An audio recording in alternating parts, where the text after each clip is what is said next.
Hey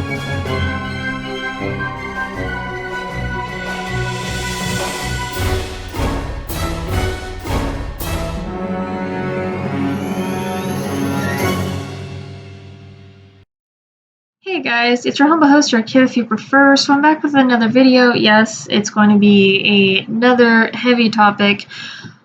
I've been looking into this one, and no, I will not go and pay to watch the movie. I have seen clips, I have watched people's reviews, I have read articles, and not to mention, I liked Peter Pan a lot growing up. It was actually one of my favorite Disney movies, that with the Great Mouse Detective. So I also liked the second animated one that came out, and then you had the iteration with Jeremy Sumpter. I grew up with Hook.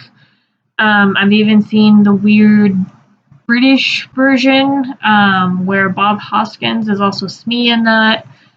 He was actually Smee in a lot of live action Peter Pans because he did it so well. Anyway, so when I first started to see the trailer and clips for the Chippendale Rescuers movie, and they revealed Peter Pan or Sweet Pea as being the villain all grown up, it kind of weirded me out. Because for those of you who don't remember the lore of Neverland, Peter Pan never grows up as long as he's in Neverland. Now, yes, in Hook, he left Neverland and married, was either Wendy's daughter or Wendy's granddaughter. And part of Hook, he actually has a flashback as to why he left Neverland. One of the reasons was because he wanted to be a father. So that is one iteration of live action of Peter Pan, to where he has to relearn how to play like a child again and learn how to fly. But with that being said, in Disney's animated, because this is the version of Peter Pan that Sweet Pea is based off of, Peter Pan does not grow up. Even in this second animated movie, he goes back to Neverland with Tinkerbell. Anyway, stupid ads. I hate all these ads. There is a big controversy going on, and there's no way in hell it is a coincidence. Chippendale Rescue Rangers under fire for mocking original Peter Pan child star Bobby Driscoll, who turned to heroin and died penniless after being dumped by Disney. Now, for those of you who do not know Disney's cruel history with child actors, when they stop being innocent, or when they stop being young sounding or young looking, they dump them like trash. And we see nowadays what Disney does to its child actors, and it's not pretty. Chippendale Rescue Rangers is facing criticism for a Peter Pan joke that appears to allude to the poor treatment of one of Disney's first big child stars. Despite the lengths they go in order to protect their wholesome image, it's no secret that Disney has a dark side. But Bobby Driscoll, who is the voice and animation model for the studio's 1953 animated classic Peter Pan, had an experience with the company that was particularly bleak. As a child, starting at the age of 10, he was one of the first child actors to land a Disney contract. In addition to Peter Pan, he also had roles in Song of the South, So Dear to My Heart, and Treasure Island. He even won an Oscar, a Special Academy Juvenile Award for those years. Driscoll was Disney's sweetheart, but then, unlike his forever young character, Driscoll grew up and Disney dropped him like yesterday's trash. So for those of you who have ever watched behind the scenes of the documentary how Disney used to do animation, they would bring in live models. Like they had a live model for Aurora, they had a live model for Maleficent, live model for Peter Pan, and Bobby Driscoll was that live model, to where they would have him do certain things to act out Peter Pan, so they had references to properly animate it. They no longer do this because of all the technology and things like that. So let's continue. Some say a severe case of puberty-induced acne prompted Disney to sever its contract with Driscoll in 1953, according to biographer Mark Elliott, who wrote about Driscoll in his 1993 book Walt Disney's Hollywood Dark Prince. It was more due to the general hatred of child actors from RKO head Howard Hughes. In an interview with Entertainment Weekly, Elliott said, "When Howard Hughes bought RKO, he, in effect, became the owner of the Disney studio. He controlled the money, and he hated Bobby Driscoll. He hated Hollywood kids. He thought they were precious, are precocious, weren't real, and were incredibly annoying. He didn't want Bobby Driscoll to be with Disney anymore. Whatever the reason, Driscoll was suddenly and rudely dropped from Disney when he was 16 years old and reportedly was even banned from re-entering the studio. I did read up on that, and because he was the live model for Peter Pan, once his features started to come in, he was no longer impish looking.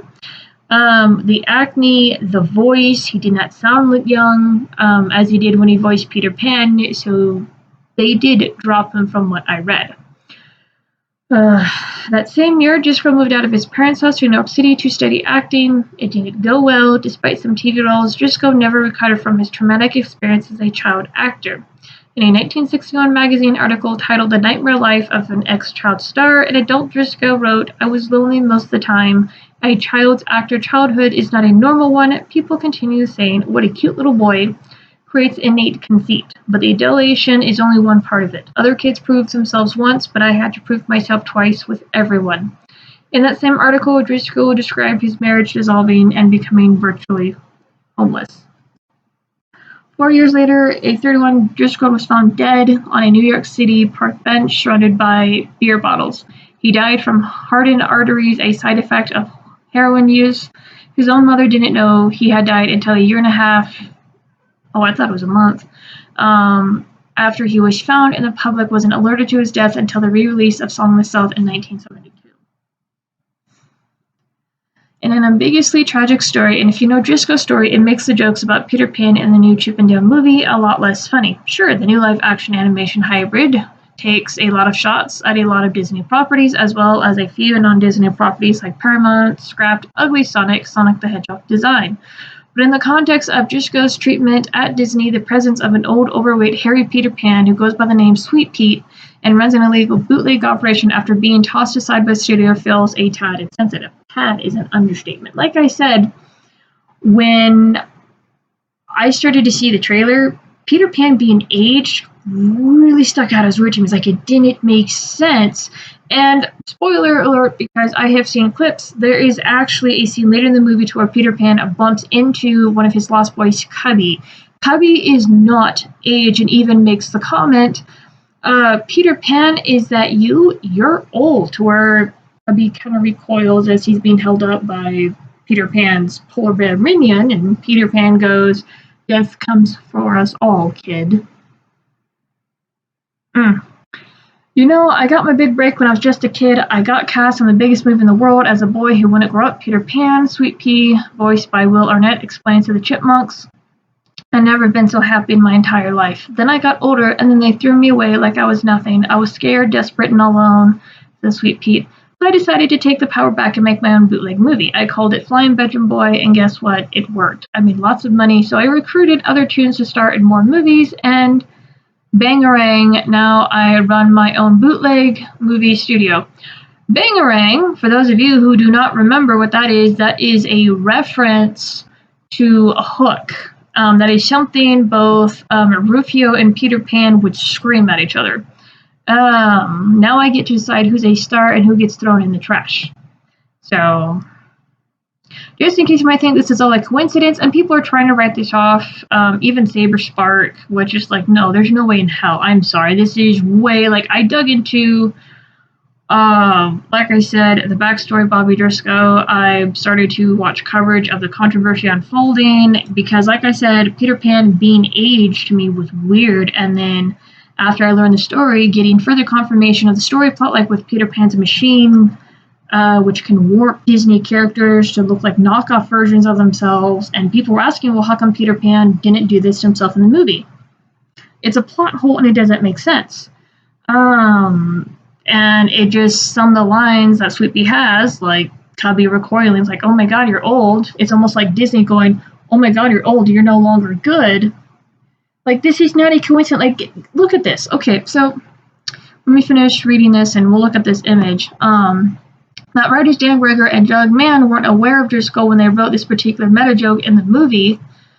Made out of meta jokes as Sweet Pea is talking, a film clip rolls of a teenage Peter Pan looking in the mirror at a budding mustache, and he has some acne spots on his chin, which, by the way, as I already said, if you guys go into the documentary, if you guys read up on Bobby Driscoll, he was tossed out because he lost his impish look. His more masculine features started to come in. His voice was changing. He lost his boy-like voice.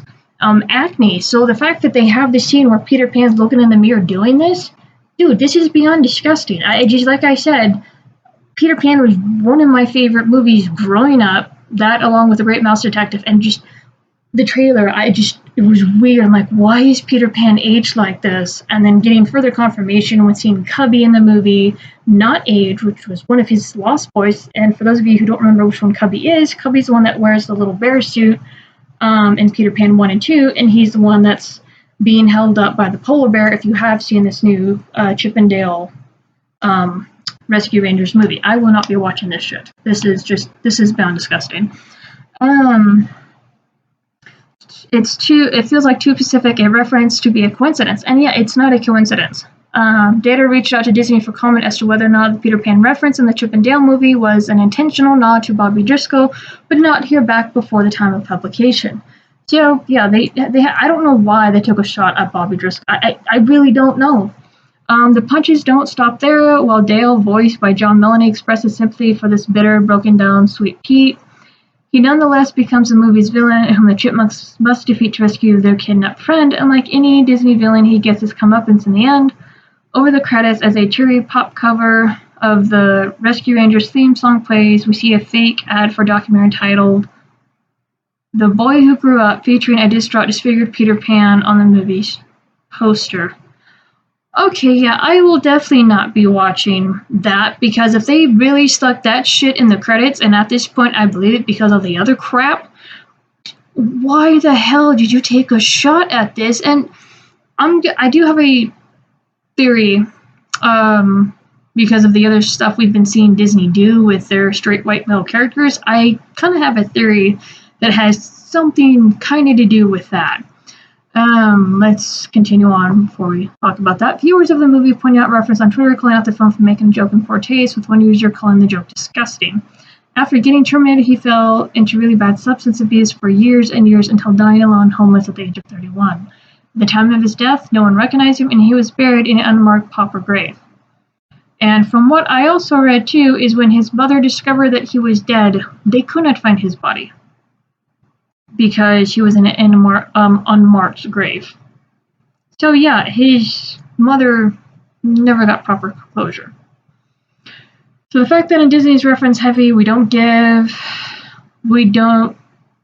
freaking English. We don't care if this is a self-promo, you'll watch it anyways film. They make a grown Peter Pan the villain, with his motivation being that he was fired from Disney due to acne, is fucking disgusting. The pic is from the credits. Oh, shit. Wow. Just fucking wow. I don't know if I want to blow this up.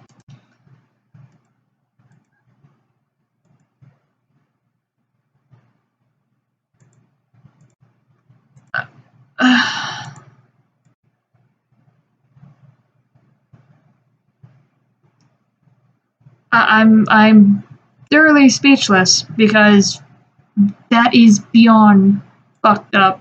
You know, Disney's already trying to groom our kids, and now we're going after suicide victims of Disney. That's fucking wonderful. Bobby Driscoll was the voice of Peter Pan and one of Disney's poster children before they basically threw him to the street when he reached puberty. He died at the age of 31 from drugs and misery. And in this movie, they do that. That's why I'll never watch this shitty movie. Just fuck Disney at this point, man. Then I got older and they threw me away like I was nothing. I was scared, desperate, and alone.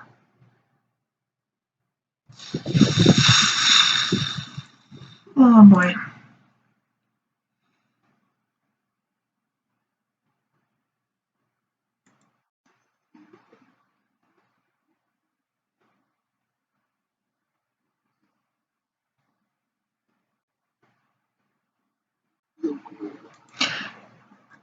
I don't want to finish that because of copyright, and I've already read that line a couple times. I think the best thing about the Chip and Dale movie is that more people are being exposed to the injustices done to Bobby Driscoll and realizing how poorly Disney treats its talent, even if it may be unintentional. The boy on a silver platter thrown out like trash indeed. Here's the thing, they're not bringing attention to it because they would have handled Peter Pan at the end of the story very differently. They wouldn't have made him the ultimate bad guy. Um, no, this is not bringing it, this is mocking it. If Disney and child actors have taught us anything, is that the magic of childhood never lasts forever, even in Neverland. Perhaps someday Driscoll's story will be told on the big screen and not in the background of a metaverse kids movie. So, like I said, and I can't stress this enough, I found it weird that Peter Pan was aged and to such a degree, and I'm going like, well, this is kind of trippy, and some people, I mean, the joke has been made of Peter Pan grown up, in pop culture, and even Hook made a reference to it, but the reason why Peter Pan grew up in Hook was because he left Neverland, and there is a flashback in the movie Hook of that iteration with Robin Williams, is he was in the treehouse after Hook came and destroyed it, and there were still like shambles and stuff left over, but he's having a conversation with Tinkerbell, and he's regaling memories of Wendy reading them stories and holding his teddy bear, which he took with him to Neverland when Tink originally rescued him as a baby, and he just goes, I wanted to be a father. And that's one of the reasons why he left Neverland. It wasn't because he was tossed out or anything like that. So that is the only iteration of Peter Pan actually growing up because he wanted to be a parent and he forgotten the ways of Neverland. That's it. It's not some effed up thing, and I just Disney just needs to freaking burn to the ground, and I'm not calling for violence. I'm saying figuratively, the reputation wise, I mean, they've self-torched themselves for years, and to go with my hypothesis is they have been slowly trying to destroy and replace their straight white male characters. And I do think that this is another shot at that.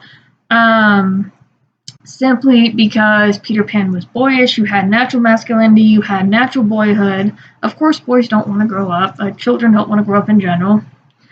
But there was a lot of, like, if you guys remember the animated movies and the iterations, there was a lot of shenanigans. Peter Pan was cheeky. He did a lot of things that are natural for boys to do. He was wired. He was roughhouse. He was a freaking punk. But still, I mean, what Peter Pan actually portrayed was raw fun, raw boyhood.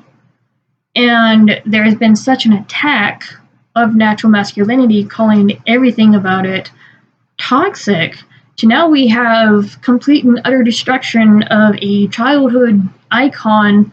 The voice actor not only ended up ODing or committing suicide with drugs, but now you have his character, his life story just being mocked, and the younger audiences will not understand this. For the younger audiences who didn't grow up necessarily with Peter Pan, because now it's censored because of the freaking iteration or the way that the Indians were portrayed, Princess tucked him and all that. So the movie's now getting censored. It's been censored for a while. So younger audiences aren't going to pick up on stuff. But anybody who's a Disney buff of not just the good side of Disney, because there was a good side at one point, but also the dark side, a lot of people did catch it like, wait a minute, what the hell are you guys doing? So I don't know why Disney felt the need to mock one of its child actors that they pretty much catapulted into a dark road, who eventually OD'd on drugs and alcohol and died in the streets. What the fuck is wrong with you? But you're also destroying another straight white male character that was very iconic, because back then Disney tried to make quite a few movies that were targeted at boys. You had the Sword in the Stone with warts. You had Aladdin, which was really geared towards boys for the most part. You had Peter Pan. I want to say The Great Mouse Detective was geared more towards a male audience, if not a general. Trying to think of there was live action movies. You had The Adventures of Thomas Sawyer and Huckleberry Finn. I believe Dunstan checks in was more geared towards boys. So they did try to bring in more boys back then, and this is so fucked up. Like, I'm not going to be watching it. At this point, I don't really have a lot of association with Disney products. I don't go out of my way to buy them. I don't go out of my way to watch it. Crap, man. Anyway, I just wanted to point this out because I have gotten into arguments about this, and I get it. Not everybody can pick up on this stuff or wants to gaze into the reality, and that's is media is no longer innocent. Like, you really have to sit down, and if you don't understand references to certain things, media is not innocent anymore. Now, there's people who are trying to come out and just tell good stories, like you have a bunch of indie creators. Perfect examples, people from Comicsgate, or you have indie video game developers, what have you. But what's in the mainstream media nowadays is not innocent. It's a lot of it's really nefarious and really fucked up. And I thought Disney, with the grooming shit and trying to go against Ron DeSantis, was freaking bad, because that's, you need up against the wall.